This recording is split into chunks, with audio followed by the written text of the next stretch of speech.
Okay, Griffen, or whoever. I have a few questions. Okay, so I wanted to talk about souls and the evolution of souls. Like someone posed a question to me that they had been to a medium one time, and when you refer to someone as an old soul, that means they're coming to their end of their lifetimes for incarnation. And I didn't think that was true, but I want to talk about it, saying that you had 9 lives, but I don't think that's not what we've talked about. Yeah, exactly. That's not what we've talked about. So I answered it from what I knew, from what we had talked about.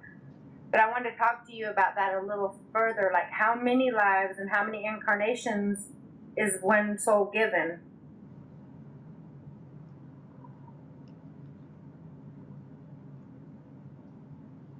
Yeah. He's shaking his head like, I feel like I'm getting a play, like, brush it off, don't take that pitch, don't hit it. Mom, it's not like that. Nobody hands you like a piece of paper and says, with this one soul that you've been given, you can do X amount of returns, and there's no structure like that. So it is, what's a better way to ask it then? Griffin thinks a better way of asking is to put it on like what you need, what you're attracted to. If your soul, has a lot of lessons, attractions, things that it would like to do, then it's going to have more incarnations. Okay. If your soul that's like kicked back and is like, I don't really need to learn much, I'm all right, I'm just here to help you out, or I'm here to play this for that reason and take my time, he says you're going to find that person doesn't have many incarnations. But there is no, I won't say it like that. There's just no definition of old soul and new soul, because that is a linear concept. Okay. To be old, you have to say that you have done something in sequence so many times that it has now become old. Right. Or he says, because it's all happening at once, and it's all self-exploratory, self-driven. Who does your editing, Marshawn? Hugh. Oh no. Go ahead, tell me. All right, Hugh, you might want to cut this one out. Okay. He's talking. You used to tell him to stop playing with himself. Hugh? Griffin. Oh, Griffin, stop playing with yourself. Yeah. I caught him so many times in life. What's new? You should get into them. I haven't been through this yet. I'm like, hands in the air, Griff, hands in the air. Because he's making a joke about it. He goes, think about it. Once you find something and it's interesting, he's like, you want to get to know it, you want to discover it. A lot of self-exploration. Right, absolutely. He says he's comparing that with incarnations of people. Like you get into discovering a relationship and maybe you want to do it a dozen times to understand what it's like to have that kind of relationship with someone, whether it's balanced or abusive or explorative or discovery or whatever the theme is. So you might have to create or decide to create like 12 different lives that works with that style of relationship so that you find some kind of satisfaction with it.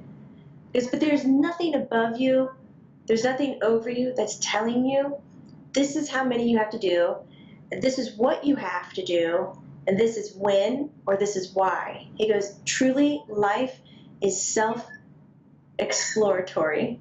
Yeah. So we are self-made. Yes, we're self-made. When we start looking at ourselves by removing our experiences from any life that we're living, if we look at our soul, our spirit without experience, he goes, we're looking straight at God. We're looking straight at God. Pure source, pure, like the absolute where everyone comes from. But because we're choosing to have experience, we've identified with ourselves as having a human existence, a multidimensional existence, an angelic existence, whatever it is. We've chosen to have a story. We've chosen to accept a name. And without all of that, we're God. Are souls not interesting without experience? Okay, that's too broad of a question. Like, I find the more road I've traveled as a human, it's hard for me to be around people that haven't experienced something difficult and overcome it. You know, it's not hard for me to be around them, but it's more interesting to be around the people that have experienced some stuff and overcome it. Griffen knew exactly what you were asking. He stood up and he turned around. He goes, "She got it." Yeah. Because if he was like, "Mom, I think if we choose not to have experiences, then we're simply just saying, you know, I don't need that. I'm comfortable with remaining with." He says, "I don't know what to call it. We'll call it Godsource." Okay. You know, the thing. He went from vague, deep, and vaguer to, you call it what you want, Griffen. Godsource. He's going to call it Godsource. Okay. He said, if we're choosing not to have an experience, we're saying we're okay staying with Godsource. And when we do that, we don't have the desire to explore, learn things, replay things. We don't have the desire to hold memory. We don't have the desire to do these things. So it's not like we're there going, wow, I really wish I made a different decision. He's like, you don't even get those thoughts. You're just part of all that is. You've just kind of surrendered that opportunity. But once you have come away from, which... Is that a giving up or giving in? Giving in. Okay. Giving all in. And he says that some entities choose to do this. And he said it's hard. I paused because I started asking him questions because he picked up a very linear language. And he's saying it's hard to describe because when I talk about pulling away and being apart and incarnating, like this is God's source, he's got his hands moving. Mm-hmm. And this is incarnating. We immediately say we begin at point A, go to B, C, and so forth. And he said it doesn't happen like that, but you just confuse yourself. You did a good job. He just like gave up on himself. Oh, I will. It hurts, doesn't it? Hurt your brain? It's hard to break it down in layman terms. He said it's hard to break it down into linear terms. Linear terms. He goes, okay. It's pissing him off. Okay. Because when I talk about there being a choice of coming away from incarnating and going back to Godsource, you guys on Earth immediately see that as some reward or that you're at the end of the path or that you've finished something. And it's not like that at all. And it doesn't have to be at the beginning, of middle, the end. I'm just trying to say that those things are non-existent. Can you take a rest with God's force, like rest in peace, and then go back out?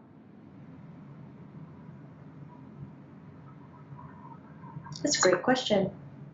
You gonna answer it? No. No. He says there's no rest with Godsource. Because when you do that, you're surrendering all your experiences, and when you do that, you no longer know that you're at a rest. Do you know what I'm saying? Like, you've given all that away. You've given it back to, like, the main memory bank. Right. What stops people from going back to God's source, Griff? Unfinished business? Something's touching my nose. There's no hair. Tickle. Oh, it drives me crazy. It's all up here, all down here. There's nothing on my face. No. What was the question again? I'm sorry. What makes you resist going back to all that is God's source? Like, he says it's not a resistance. He goes, it's just fun. Right. It's fun to explore. Right. And you're making a difference to the whole. You know, every person, every life on earth is bringing its experiences back to the whole. And you can think of the whole as, he called it the memory bank before, as the memory bank. And the memory bank is very similar to Godsource. A memory bank is somewhere you can go and be a part of, retrieve information, but you don't have to surrender kind of who you are. Godsource is kind of a little bit more,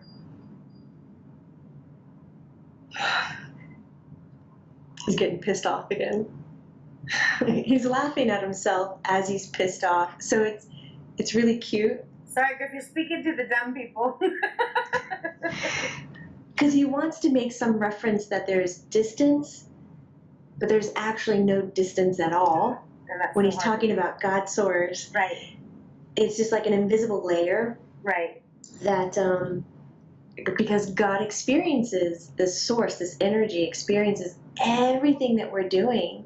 And that helps kind of God identify what's happening, and we all grow from it, we all heal from it, and we still contribute to it when we are in spirit form, when we're in multidimensional form, when we're in angelic form, you know, whatever your gig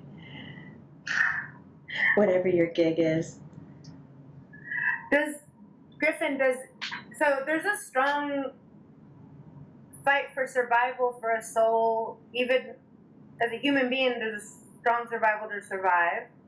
And then it sounds like in the afterlife, there's a strong survival to stay on your own a little bit, keep your identity a little bit.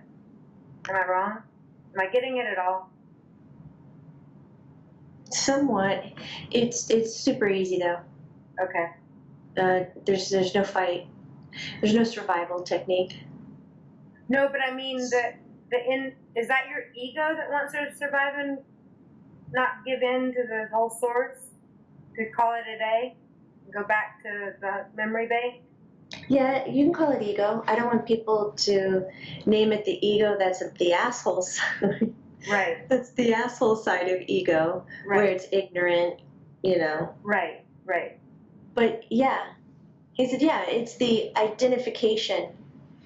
But here, when we identify ourselves, we're not separate from the next person.